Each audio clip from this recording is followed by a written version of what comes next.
this is not something that you ultimately, unless you're a monk, the goal is not for you to be able to go off into a cave and not need anybody or anything except for someone to bring you some food every now and then. That's not the goal here. The goal is to both have a foot in the real world and a foot in this world and be able to function in this world. Otherwise, why would we be here, right?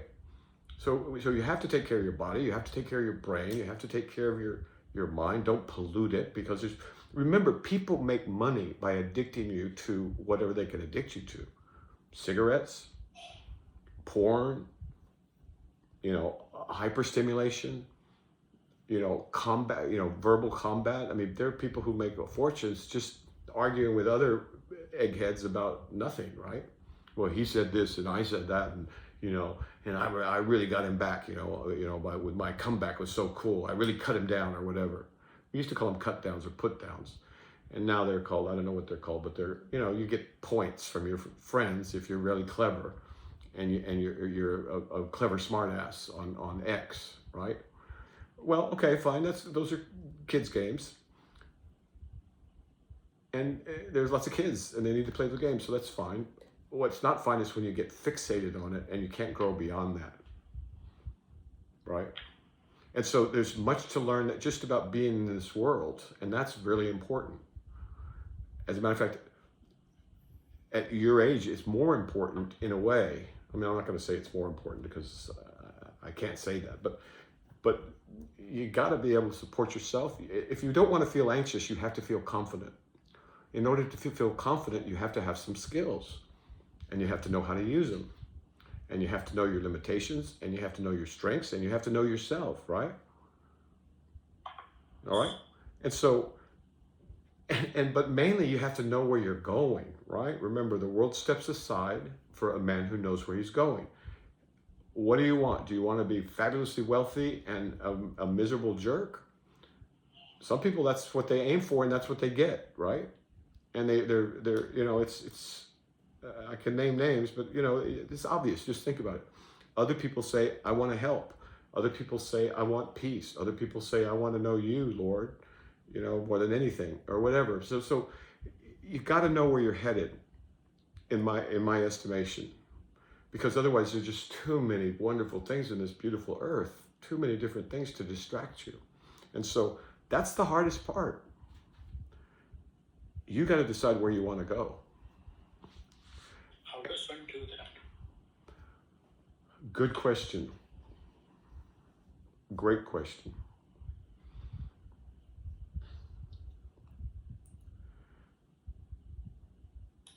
It should be done carefully. It should be done thoughtfully. But in the final analysis, it's really up to something more powerful than us, right? Just like we didn't decide to be born in this body, or this country, or this culture, or this epoch, right? This universe is much more mysterious than that. But I've never met anyone who regretted doing something that the world needed. And I've met many, many, many people who did something that they thought the world should need or should want, right? Who end up falling flat on their face. So the most successful people I know of meet a need of the world, of some sort. I mean, it could be selling donuts.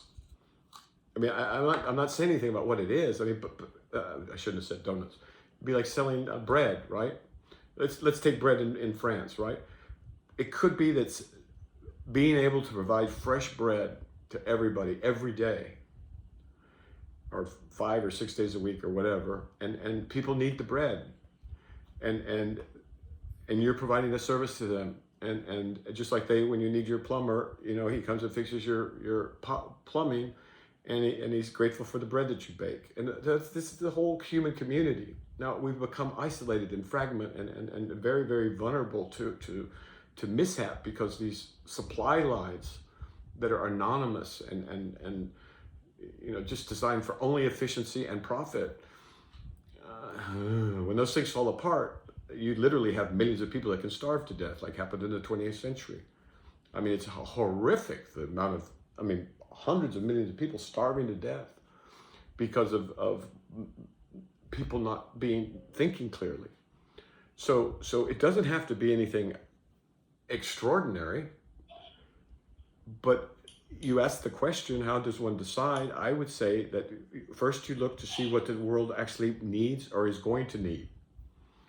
And there's a lot of that's going on because of the AI revolution that's happening with these LLMs, right? And now with the vision-only systems and the Optimus robot coming out in your lifetime, then what are the needs going to be? Well, they're likely to be more human and things that machines can't do, right?